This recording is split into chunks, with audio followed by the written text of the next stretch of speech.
Being an avid MasterChef fan, I was taught the importance of high quality produce and the perfection of technique. The food produced at the Michelin starred restaurants, visited during the latter stages of the competition, made me wonder, when would we finally have a pure halal restaurant serving similar food with an eye for the finer details? So when I heard rave reviews about Cona from friends and family, my mind was made up. Bring on Bradford. Yes, Bradford. Bring on Cona.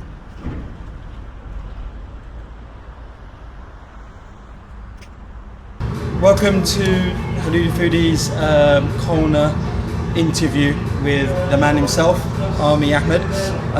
Thank you for taking the time out from your busy day. Service is starting in a few minutes. And thank you for agreeing to this video. Thank you. What was the actual motivation for opening Cona? Well, I think the motivation was truly to offer the halal market a level of cookery that just hasn't been achieved before.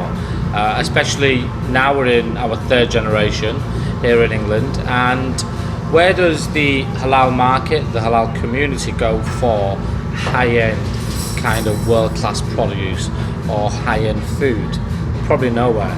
So the thinking was, to open up a small establishment. At the moment we're 44 covers and we only operate 4 days a week, but what we offer in return is world-class products with everything made in-house. So we literally get in the morning, we bake the bread, make the ice cream, we import all of our meats, and again offering a real alternative to Indian cookery and kebab houses, which we know we're great at. So that was the thinking behind it, is to offer my community a level of cookery that just hasn't been achieved before. So why Bradford? Bradford is because I'm a local lad. I live a mile up the road, and what better market to test out a halal concept when there's 100,000 Muslims that live in and around the area. So I thought Bradford, I want to keep it local.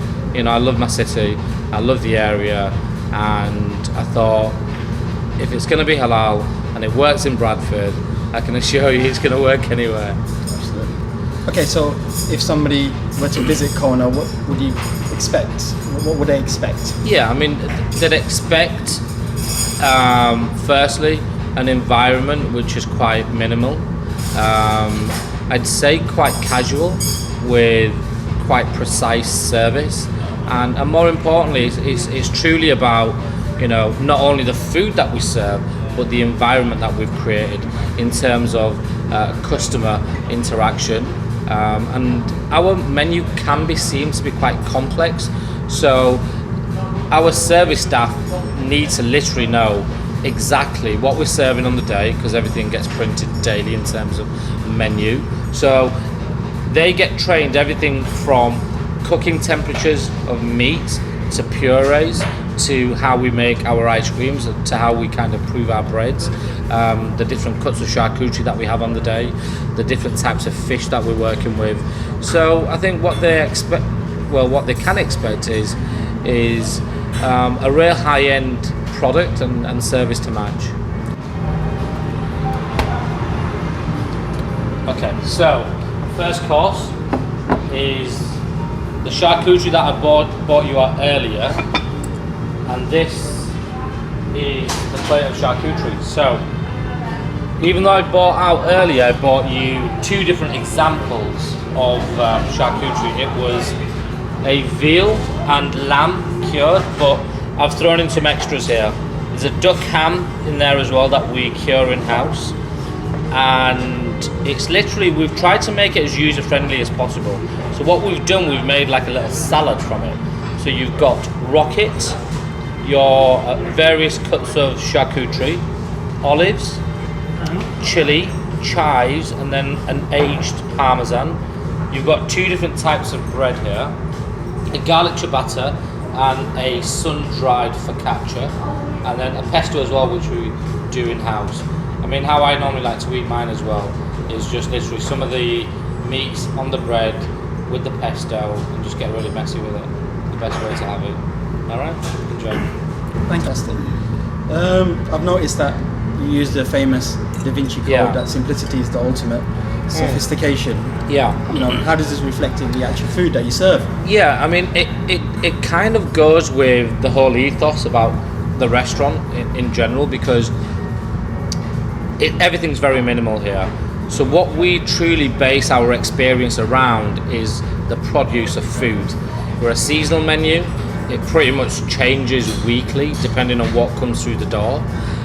So like, for example, at the moment we're working with amazing asparagus, Jersey Royals, morel mushrooms, broad beans, peas, all that's in season.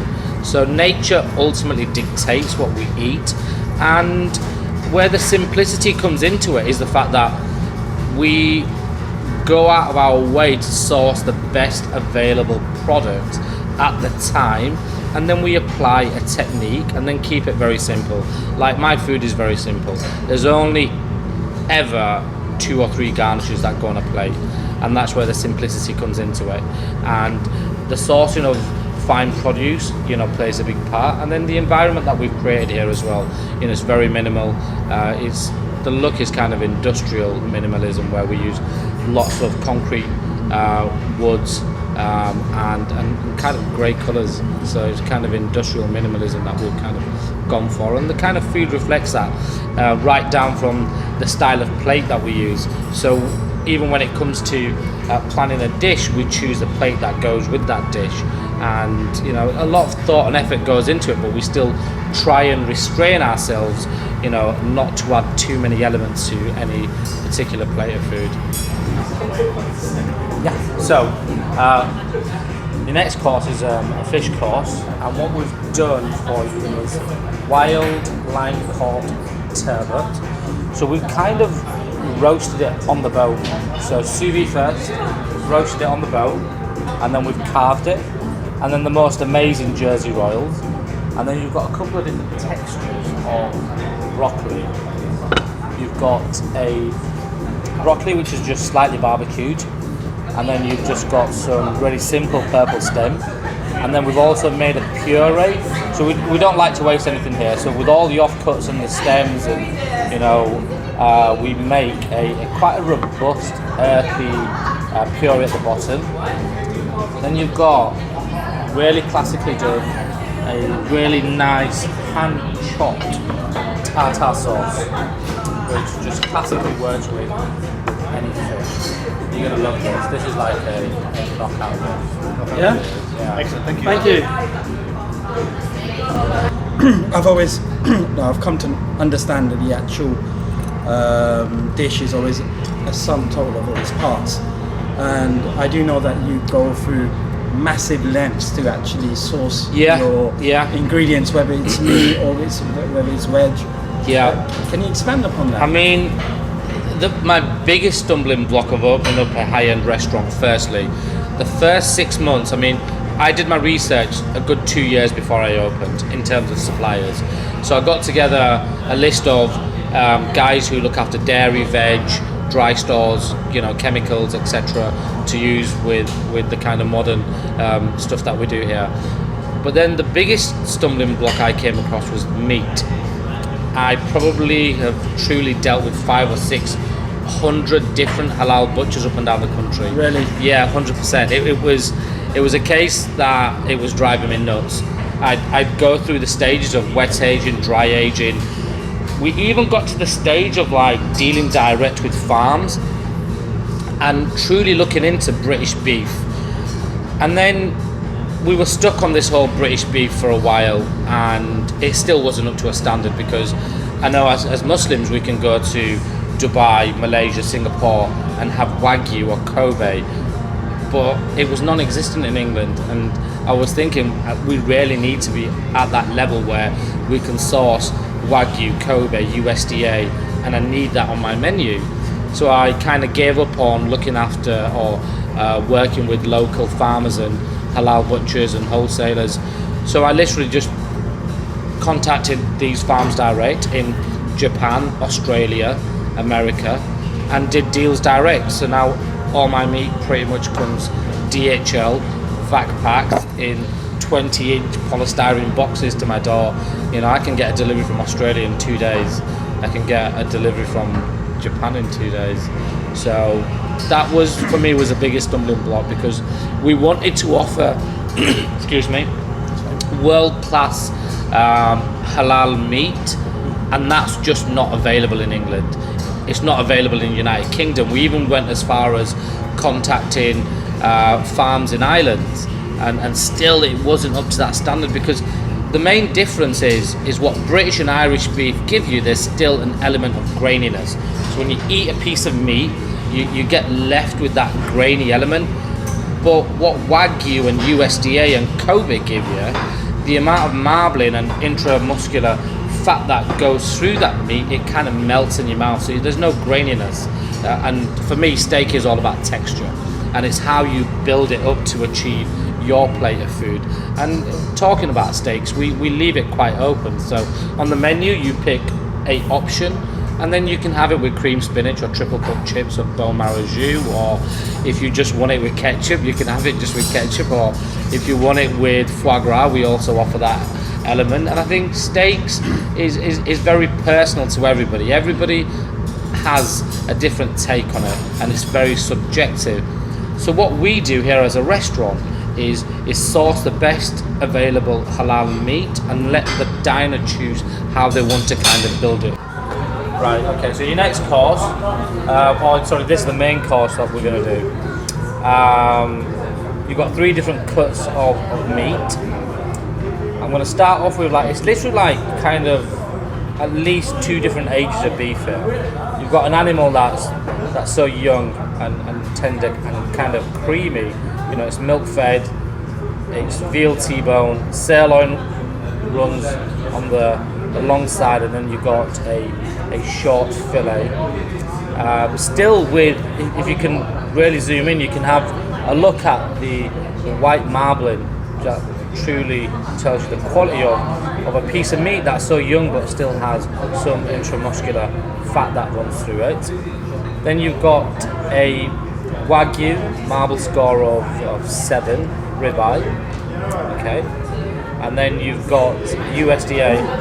I think for all the guys out there who don't know what USDA is, it stands for United States Department of Agriculture, and for me it's a stunning piece of meat. As you can tell, it does rival some Wagyu with the marbling as well. It's corn fed for 350 days. They use black Angus. I think the main difference between that and the Wagyu would be the USDA offers a more of a bovine, stronger beef flavour, where I think the reason why people eat Wagyu and Kobe is ultimately for the texture. But I think you guys are in for a treat. I'm going to put this on a kind of a platter, and then this is going to be like your middle course, and then we'll do some bits and bats to go with it. Fantastic. All right. Whoa. Can't wait. Thank you. Fantastic. At the moment you've got turbot on the menu. At the moment, I know that your menus change. Daily. Yeah, we print it. Okay. I think when you came in, I was still on the laptop printing it out. So the menu gets printed daily because we're a true fresh food restaurant. So we get in the morning and we see what's available on the day, and we plan our menu to that. So if the veg guy brings in amazing Jersey rolls and the most amazing Chantenay carrots or morels or whatever it is, ceps today. So that's the reason why we're making the puree today. So we work off that. We work again, getting back to Mother Nature dictates what we eat, and whatever's in season, that's what we'll use at the time. Fantastic. So at the moment, do you have a favourite dish, or? I mean, probably all your favourites, but yeah. I mean, at the moment, I genuinely say that turbot's amazing. I really would, because I think as halal diners, and we don't eat as much fish as we'd like. I mean, we'd love to have a fish section on, and as much as we push it, I think people weigh up against meat, and they just think, right, am I going to spend 30 quid on a piece of USDA or Jack Creek, or am I going to spend 30 quid on a piece of turbot? I think it's still that kind of mindset where they still spend it on meat. I'd say turbot would be probably my strongest main course. In terms of steaks today, I think the veal that we've got is very special. It truly is. It's milk fed. It's I mean, without sounding too crude, it's only 9 weeks old, but this animal has been, you know, perfectly looked after. We visited the farm, and you know, we truly believe in our suppliers that we work with, and it's got such a unique, creamy, light bovine flavour, and we roast it on the T-bone, so you get one side being fillet and the other side being sirloin, and that generally works with a Diane sauce, you know, something with mustard and cream and lovely mushrooms. So I'd say steaks. I think the veal's really good at the moment. Right, so your meat course, you've got a set puree with new season Wye Valley asparagus, green beans from Rungies from France, a pomme puree, and then this is the USDA sirloin, milk-fed veal, Wagyu. I've done the sirloin kind of medium rare. I've taken the Wagyu a little bit further because I didn't know anybody's kind of how you all like your meat, so I've done like a variation. And then the veal I've left again kind of medium rare. Just we feel as though that's what kind of suits the meats. You've got cream spinach here, peppercorn made with bone marrow, and then you've got beef stew as well. Okay, 2 triple cooked chips. All right. Fantastic. Thank you. Big chips, you want to take a picture with?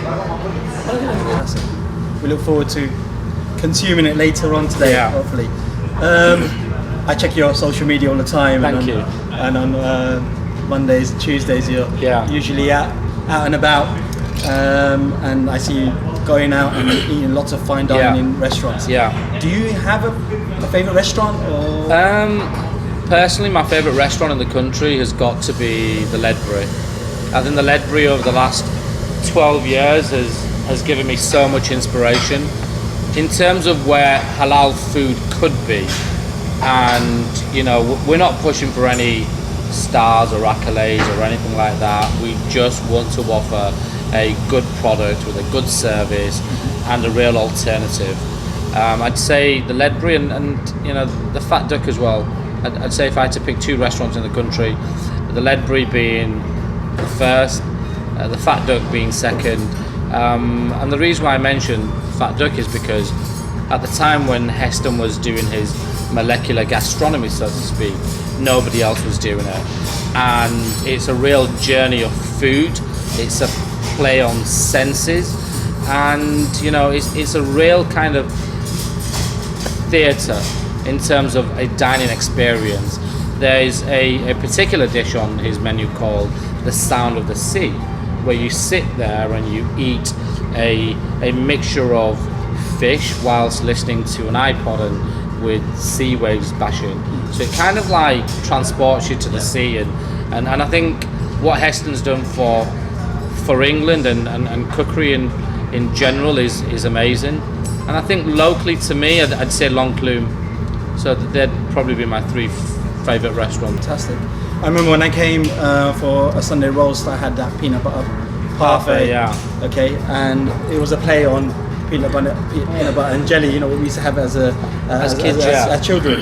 Yeah. So, what's the inspiration behind some of the other dishes that you have? I think talking about that particular dish in general, nostalgia plays a big part in food.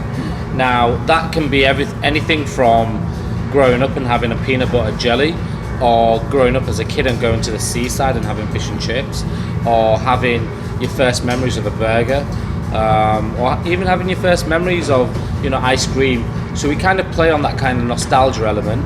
So for example, on a Friday we only do kind of fish and chips. So it's a take on, you know, the fish gets delivered on that particular day and whatever comes through the door, so cod, haddock, turbot. And then we also do a burger as well. And I mean, the other nostalgia element is sweets as well. So we kind of like play on sweets quite a bit. So when it comes to like, I mean, we're here in Yorkshire, so as kids growing up, Bakewell was a big thing. So we always try and do a take on a Bakewell tart. You know, we try and modernise it by using less dairy, less butter, and then we, instead of using jams, we use more like a gel made with pectin, which kind of reflects a jam, but it holds up a lot better in terms of texture and flavour.